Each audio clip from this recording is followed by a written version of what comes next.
Hello students, welcome to my channel. आज आम video रे सप्तम श्रेणी संस्कृत बहिर प्रहेलिका चैप्टर टी को पढ़ी लेबा एवं यार अभ्यास गुड को मध्य कर लेबा। प्रहेलिका उत्तर बदतु। पहली उत्तर कुह। कस्तूरी जायते कस्मात्। कस्तूरी जायते अर्थात जात हुए बा जन्म हुए बा सृष्टि हुए कस्मात् काहा ठारू ना कस्तूरी मृग ठारू जात हुए। कहंती करिणाम कुलम। करिणाम कहले हाथी मानकर किए हाथी मानकर कुल को हत्या करे। हाथी मानकर कुल को सिंह हत्या करे। कुजात कातर युद्धे। भीरु युद्ध रे कौन करि पारे पलायन करे। मृगात सिंह पलायते।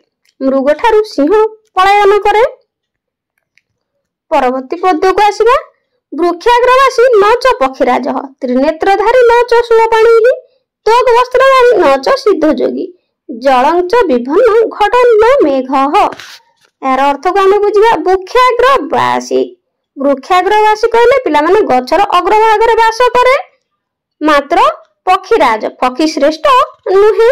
त्रिनेत्रधारी न च शूलपाणि तीनोटी आखि रही मात्र भगवान शिव नुहति। शूलपाणि कहले शिव नच शूलपाणि भगवान शिव नुहति। त्वग वस्त्रधारी अर्थात त्वग वस्त्रधारी कहले चमड़ा वस्त्र धारण करिछि।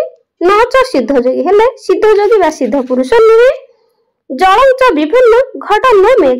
जलं च विभिन्न एठी विभ्रम युक्त न तेणु एठारे जल धारण करिछि किंतु घट नुहे कि मेघ नुहे। घट कहले माठिया माठिया नुहे कि मेघ मध्य नुहे। यार अर्थ होछि पिला माने नारी केळबा ओडिया रे कह जाय जाहाकू नडिया। नारी केळबा नडिया। परवर्ती पद्य को जिबा। संजघान कृष्ण कंसम। कंस को किए मारिथिले ना कृष्ण मारिथिले। का शीतल वाहिनी गंगा। शीतल वाहिनी किए ना गंगा। के दार पोषणकारी। के दार पोषणकारी पुरुष। कौन बलवंत न बाधते शीतम।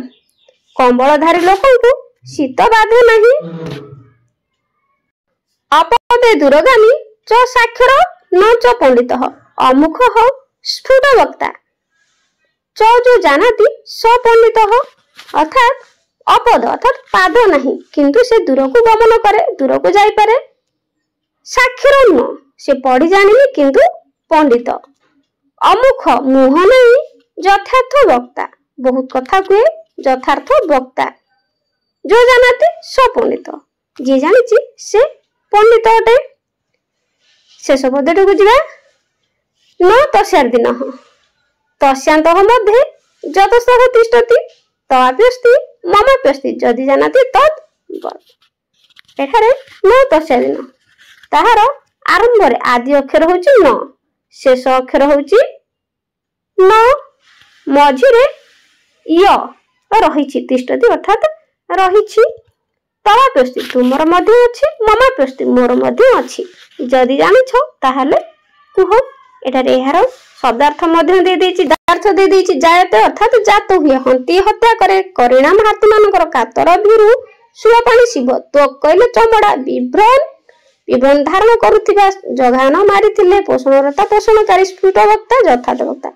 एक रे प्रथम तीन धाड़ी उत्तर चतुर्थ धाड़ी रे अछि जहा हम आलोचना कर सारे। दुई रे नारी केवल तीन प्रश्न रो उत्तर रहिछि कंसन काशीतल वाहिनी केदार पोषणरता कंबलमत चारि पत्र वा चिट्ठी पांच रे नयन तुमर मध्ये अछि मोर मध्ये अछि मझरे य अछि प्रथम कारण एगुडी को हम सब पढ़ी सारे। वर्तमान यार अभ्यास गुडी को करनेबा पिला माने अभ्यास गुडी को लिखि देछि तुमर सहज पई। एक नंबर संस्कृत रे उत्तर लिखत। संस्कृत रे लेख कस्तूरी कस्मात् जायते। कस्तूरी मृगात जायते। खरे कर्ण कोळं कहंती सिंहवती। ग कातर जुते कि करती पलायत करे कातर। घ कृष्ण हो कं संजघान कंसम उरे कं बलवंत न बाधते शीतम कंबलवंत।